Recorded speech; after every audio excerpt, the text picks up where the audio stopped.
Dragonflight Season 2 brings a new set of dungeons to Mythic Plus. I'm Dratnos, and in this video I'm going to walk you through Neltharus, a 4-boss dungeon full of Jarradin, lava creatures, and black Dragonflight treasures. Let's get started by heading left at the start of the dungeon. Look out for Kalashi Thaumaturges, which cast Molten Core. If this isn't interrupted, it will turn a harmless ore elemental into a molten elemental, which pulses increasing AoE damage until it's killed. Head up the stairs and you'll find the dungeon's first boss, Magmatusk. Magmatusk is an angry fire mammoth that can be one of the toughest bosses in this place. Part of the reason I like heading left in the start of this dungeon is to use my first bloodlust of the dungeon on this powerful beast. Throughout the fight, the intensity and damage of the mechanics will increase as the boss periodically grows extra tentacles. Whoever gets targeted by lava spray should stand still, while others move to dodge the spray. If it's later in the fight, the target might want to pop a defensive to avoid being killed, since the damage gets higher as the boss grows more tentacles. Whenever the boss chooses a target for blazing charge, everyone needs to get out of the way, as the boss is going to charge in that direction and then shoot out waves of lava, with the number of waves increasing for each tentacle the boss has grown. You can also help by standing such that if it chooses you, it'll charge into a nearby wall rather than halfway across the room. Tanks should know that Magmatusk does extra damage if it stands in the lava, while healers should know that the boss will also hit the whole group with magma eruption from time to time, which will be nastier for each tentacle that the boss has grown. Since this boss scales so much with each tentacle, it's a really good idea to have every cooldown available and do your best to end the fight quickly before you get overwhelmed.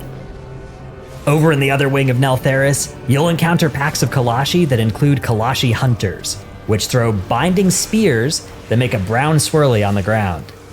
If you don't dodge the spear, it'll stun you until your group kills the spear to break you free. Chargath, Bane of Scales, is up next. This fight revolves around Fiery Focus, which causes the boss to deal massive damage to anyone within 6 yards, and also to shoot out lava swirlies. You can, luckily, stop this by using the grounding spears that the boss helpfully throws at 3 of your group members. Running the chain through the boss, or the boss through the chain, will break the chain, and also apply a stacking dot to the whole group. Once all 3 chains have been broken this way, the boss will lose Fiery Focus and get stunned, taking extra damage. You need to strike a balance between breaking these chains quickly to stop the Fiery Focus, while also not taking on more of a dot than you can handle. This can be a great time to use defensives and healer cooldowns to let you break more chains more quickly. As you head upstairs to Forgemaster Gorek, you can skip past the Iron Torch Commander mini-boss simply by hugging the wall.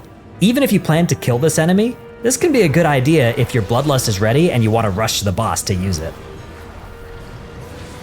Forgemaster Gorek is a nasty boss that you can jump down to engage without clearing the nearby trash. But be warned if you do this that you're very likely to pull some of it during the fight, so you might want to clean out the room a little bit first.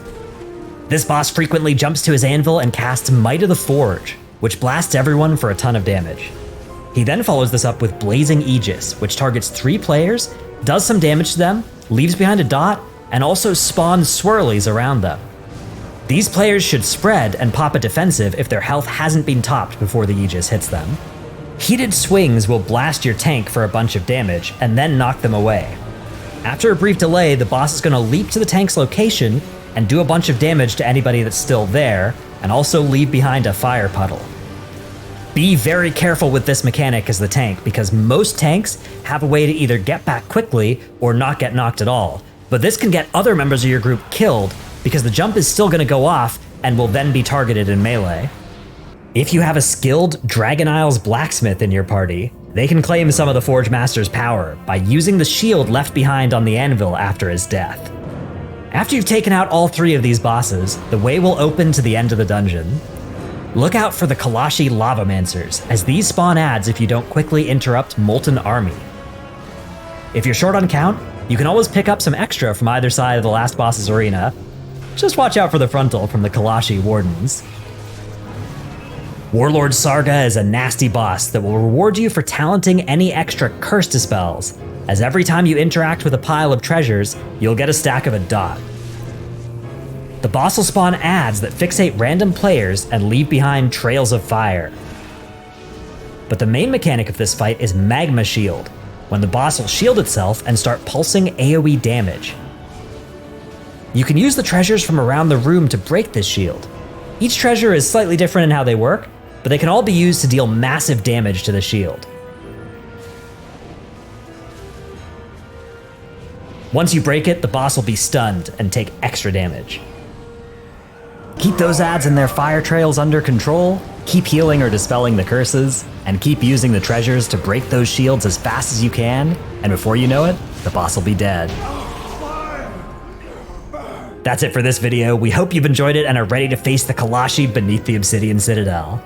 Be sure to hit subscribe so you won't miss videos in the other dungeons, and we'll see you in the Dragon Isles.